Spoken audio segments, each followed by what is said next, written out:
प्रिय विद्यार्थियों, हिंदी चेतना YouTube channel में आप सभी का हार्दिक स्वागत है।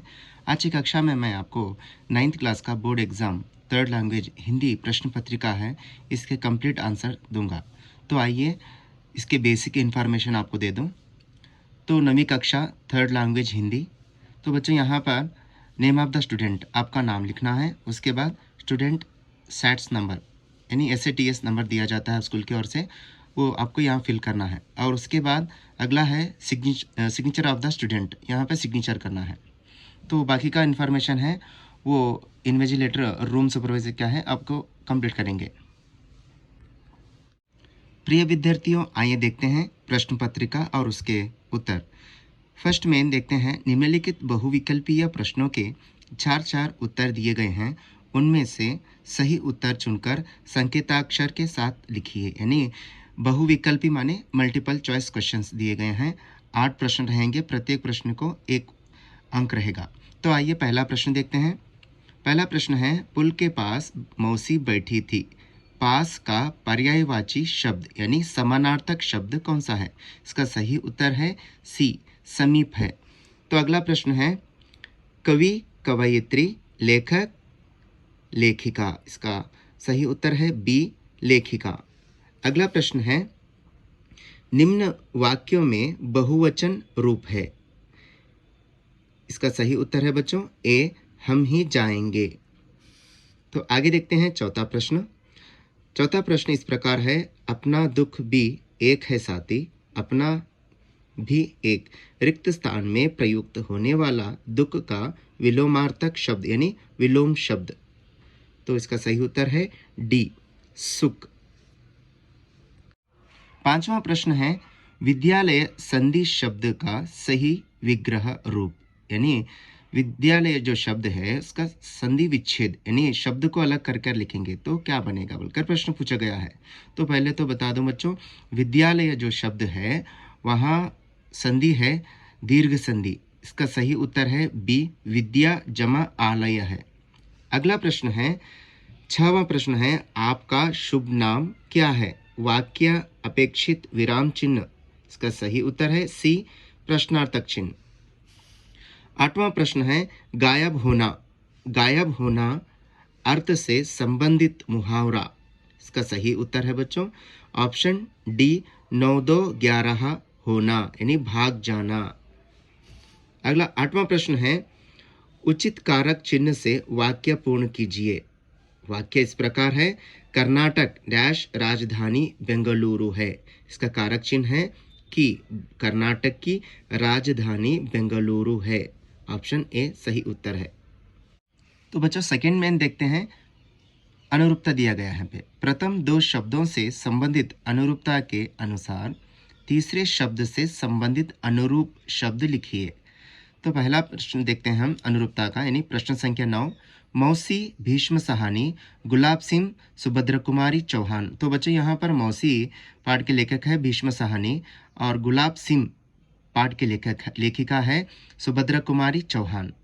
तो अगला 10वां प्रश्न देखते हैं, बस 2 रुपए में काका नारियल वाला, केवल 50 पैसे नाव वाले ने कहा। तो प्रश्न है बच्चों ये नफे के चक्कर पाठ से यह प्रश्न पूछा गया है। अगला प्रश्न है 11वां प्रश्न, वायु ऊर्जा, हवा, सौर ऊर्जा, सूर्य शक्ति अथवा सूर्य। अगला प्रश्न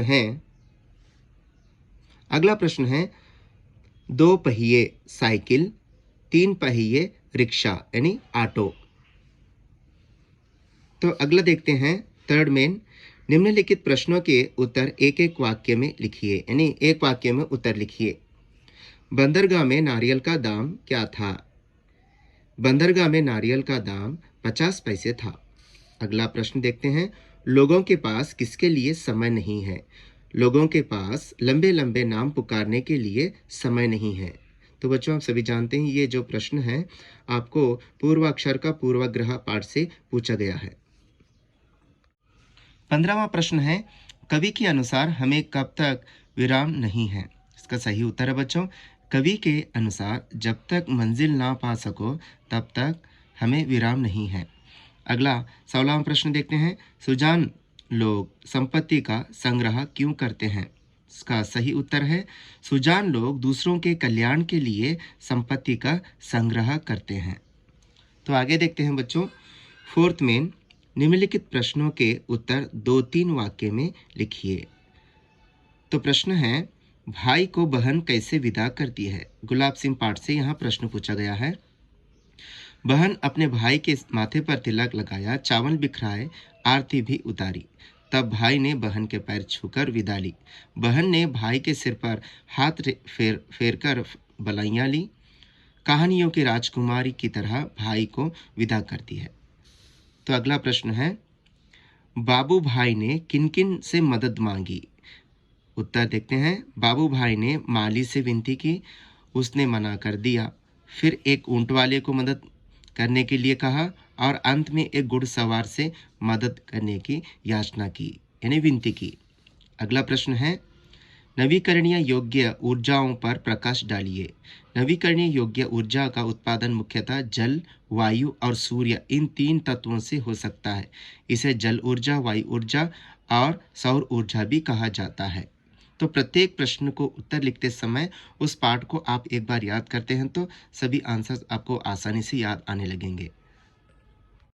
तो अगला प्रश्न है, चन्नम्मा के माता पिता कौन थे? चन्नम्मा के पिता धुलप्पा देसाई और माता का नाम पद्मावती था। आप सभी जानते हैं बच्चों, वीरांगना चन्नम्मा पाठ से ये प्रश्न पूछा गया है। तो अगला प्रश्न है 21वां, दुर्घटना से बचने के 2 उपाय लिखिए। दुर्घटना से बचने के लिए हमेशा हेलमेट पहनकर ही वाहन चलाना चाहिए और सड़क पर किसी के साथ दुर्घटना हो जाए तो उस व्यक्ति को तुरंत अस्पताल पहुंचना चाहिए। ऐसा करने से दुर्घटना से हम बच सकते हैं। तो अगला प्रश्न है 22वां, आज मेरे सामने है, रास्ता इतना पड़ा, पंक्ति का आशय क्या है? इस पंक्ति का आशय है कि जीवन में हमें बहुत जिम्मेदारियां निभानी होती है। हमारे परिवार, सगे संबंधियों के प्रति कर्तव्य को पूरा करना पड़ता है। साथ में हमें जीवन में अच्छे कार्य करने हैं, नाम रोशन करना है, जीवन को सार्थक बनाना है। तो बच्चों अगला प्रश्न देखते हैं। यहाँ प्रश्न 23वें प्रश्न को एक चॉइस दिया गया है बच्चों। आपको एक विकल्प रहता है, यानी एक चॉइस रहता है। आप दोनों में से एक लिख सकते हैं। कल्पना के बचपन की आकांक्षा क्या थी, अथवा कल्पना की शिक्षा के बारे में लिखिए। तो मैं यहाँ पे आपको उत्तर देने के लिए यहाँ पे लिखा हूँ, आपको सिर्फ एक प्रश्न का उत्तर लिखना है। तो आइए देखते हैं। कल्पना के बचपन की आकांक्षा थी चांद सितारों को छूना, अथवा कल्पना ने मॉडल टाउन करनाल के टैगोर विद्यालय से आरंभिक शिक्षा प्राप्त की। पंजाब इंजीनियरिंग कॉलेज चंडीगढ़ से एरोस्पेस में बीई की डिग्री प्राप्त की। अगला प्रश्न है बच्चों 24वां प्रश्न, सब प्रतिभागियों को विजयी क्यों घोषित किया गया? सब प्रतिभागियों ने एक दूसरे का हाथ पकड़ा और साथ मिलकर दौड़ लगाई। सबके सब अंतिम रेखा तक एक साथ पहुंच गए, इसलिए सब प्रतिभागियों को विजय घोषित किया गया।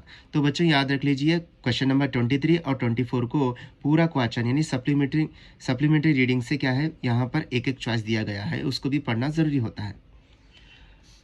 5th मेन देखते हैं बच्चों। निम्नलिखित प्रश्नों के उत्तर 3-4 वाक्य में लिखिए। पहला प्रश्न है, रामकृष्ण मिशन की स्थापना का उद्देश्य क्या था? यहाँ पाठ है स्वामी विवेकानंद पाठ से यहाँ प्रश्न पूछा गया है। स्वामी विवेकानंद ने समाज सेवा को परमात्मा की सच्ची सेवा बतलाया। वे स्वयं भी समाज सेवा में लग जाते थे। सन 1897 में प्लेग और अकाल से पीड़ित भारतवासियों की उन्होंने बड़ी तन्मयता से सेवा की। इन्हीं उद्देश्य से रामकृष्ण मिशन की स्थापना की गई। तो अगला प्रश्न है 26वां प्रश्न है, मौसी की निस्वार्थ सेवा के बारे में लिखिए। मौसी सबको माँ के जैसे प्यार करती थी, सबके सुख दुख के समय में साथ देती थी। बच्चों के लिए तो वहाँ सेवा की मूर्ति बनी थी। प्रतिदिन दोपहर होते होते स्कूल के फाटक पर पहुँच जाती। दोपहर ढलने पर मौसी नीम के पेड़ के तले जा पहुँचती। मौसी बच्चों को कहानियाँ, चुटकुले और पहेलियाँ सुनाती थी। तो बच्चों अगला प्रश्न है 27वां, शिलंग नगर के बारे में लिखिए। शिलंग हरा भरा पर्वतीय नगर जहाँ हर वक्त बादल उमड़ते घुमड़ते रहते हैं। इतना बड़ा स्वच्छ सुंदर पर्वतीय नगर उत्तर भारत में कहीं नहीं है। ऐसा हरितिमा भी शायद ही कहीं देखने को मिले। यहाँ प्रश्न पूछा गया है, चेरापूंजी से आया हूँ पाठ से। तो अगला प्रश्न देखते हैं, भीम ने ब्राह्मण परिवार का कष्ट कैसे दूर किया? भीम ने ब्राह्मण परिवार का कष्ट इस प्रकार दूर किया, वहाँ उनके बदले स्वयं बकासुर के पास जाकर परिवार के सदस्यों के प्राण बचाए। बकासुर का वध करके उस परिवार और एक चक्र नगरी की समस्या को हमेशा के लिए दूर किया। यहाँ पाठ है भीम और राक्षस। पाठ से प्रश्न पूछा गया है। तो आइए अगला प्रश्न देखते हैं, सड़क को साफ सुथरा रखने के लिए हमें क्या करना चाहिए? सड़क को साफ सुथरा रखने के लिए कई उपाय किए जा सकते हैं, जैसे लोगों में जागृति लाना, सड़क की सुरक्षा में सरकारी विभागों के साथ अपना सहयोग देना, इसके साथ साथ सड़क को तोड़ने काटने तथा गंदा करने वालों को एहसास दिलाना चाहिए कि इससे सबको कष्ट सहना पड़ता है। अगला प्रश्न है बच्चों, पर्यावरण का महत्व समझाइए। पर्यावरण का हमारे जीवन में बहुत महत्व है। यहाँ हमारे लिए आवश्यक से भी ज़्यादा अनिवार्य है। पर्यावरण के बिना मनुष्य का जीवन असंभव है। हम सबका कर्तव्य है कि जल, वायु, पेड़, प्रकृति के हर तत्व की रक्षा करना है। पर्यावरण दूषित होने से रोकना है।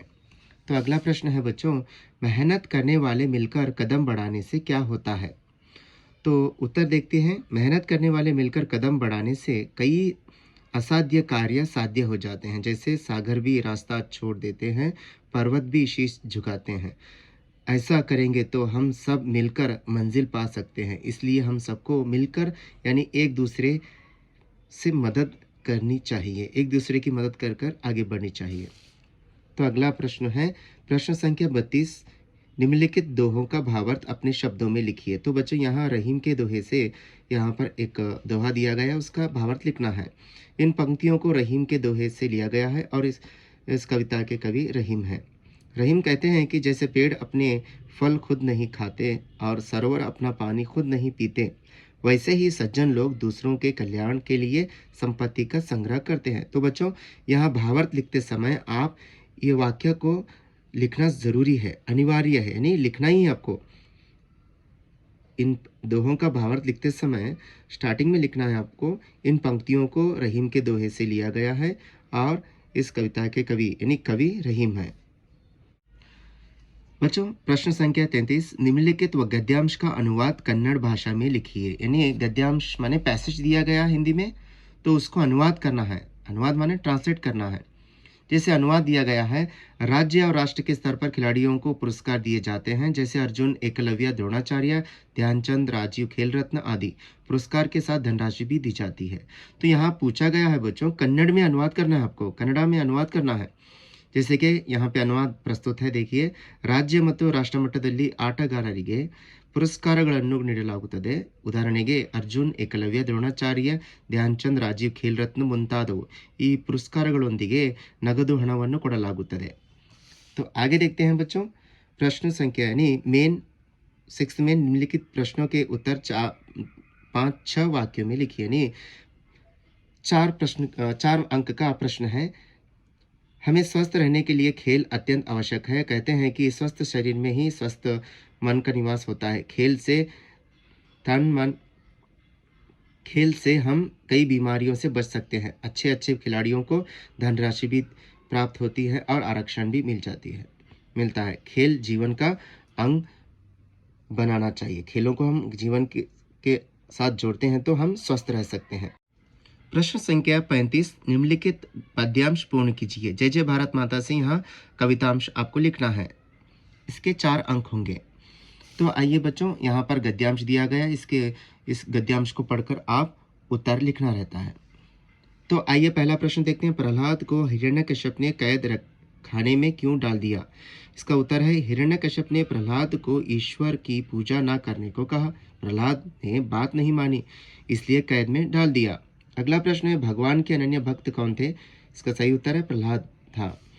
होलिका कौन थी? होलिका हिरण्यकश्यप की बहन थी। अगला प्रश्न है, होलिका को प्राप्त वरदान क्या था? होलिका को प्राप्त वरदान था कि वहां आग में जल नहीं सकती। प्रिय विद्यार्थियों, प्रश्न संख्या 37, निम्नलिखित विषयों में से किसी एक विषय पर 10 से 12 वाक्यों में निबंध लिखिए। निबंध लेखन दिया गया है बच्चों। 3 विषय दिए गए हैं, पर्यावरण की रक्षा, खेलों का महत्व, कंप्यूटर। तो यहाँ एक निबंध लिखना है आपको, इसको 4 अंक मिलेंगे। तो मैंने लिखा है यहाँ पे पर्यावरण की रक्षा। विषय प्रवेश, पर्यावरण का हमारे जीवन में बहुत प्रमुख पात्र है। पर्यावरण के बिना मानव का जीवन असंभव है। हम सबका कर्तव्य है कि जल, वायु, पेड़ पौधे, हर एक पर्यावरण के तत्व की रक्षा करना है। अगला देखते हैं, विषय विस्तार, यानी पर्यावरण के विषय को विस्तार करके लिखना है। परिसर के बिना मानव जीवन असंभव है। शुद्ध पर्यावरण जीव जगत के लिए अनिवार्य है। आज के समय में जल, वायु और ध्वनि का प्रदूषण निरंतर बढ़ते जाने के कारण परिसर का संतुलन बिगड़ रहा है। हमें इसे रोकना होगा। पर्यावरण की रक्षा करना एक तरह से हमारी रक्षा करना ही है। तो आगे देखते हैं, उपसंहार, पर्यावरण की रक्षा करना प्रत्येक मनुष्य का परम दायित्व है। हमें पर्यावरण के महत्व को समझने का प्रयास करना चाहिए। प्रिय विद्यार्थियों, अगला प्रश्न है प्रश्न संख्या 38। यहाँ पत्र लेखन है बच्चों। अपने विद्यालय के प्रधानाध्यापक को बहन की शादी का कारण देते हुए 3 दिन की छुट्टी के लिए प्रार्थना पत्र लिखिए, या यानी अथवा अपने विद्यालय के शैक्षिक प्रवास का वर्णन करते हुए मित्र को पत्र लिखिए। तो 2 पत्र दिए गए हैं बच्चों। एक पत्र है छुट्टी पत्र और दूसरा पत्र है मित्र को पत्र लिखना है। तो मैंने लिखा है यहाँ पर प्रधानाध्यापक को पत्र, यानी शादी में, बहन की शादी में भाग लेने के लिए छुट्टी मांगते हुए प्रधानाध्यापक को पत्र लिखा है। पहले लिखना है आपको प्रेषक। मैंने यहाँ पर नाम प्रयोग किया है। अगर प्रयोग नहीं करना है आपको तो अब को लिख सकते हैं। मैंने उपयोग किया रमेश कुमार, 9वीं कक्षा, सरकारी हाई स्कूल बेलगावी। सेवा में प्रधानाध्यापक, सरकारी हाई स्कूल बेलगावी।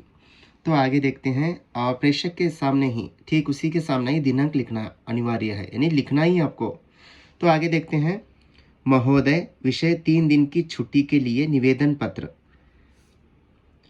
प्रारंभ करना है नेक्स्ट विवरण। उपर्युक्त विषयानुसार आपसे सविनय निवेदन है कि मैं अपनी बहन की शादी में भाग लेने के लिए बेंगलुरु जा रहा हूँ, इसलिए दिनांक 5 से 7 तक 3 दिन की छुट्टी देने की कृपा करें। धन्यवाद सहित आपका आज्ञाकारी छात्र रमेश कुमार।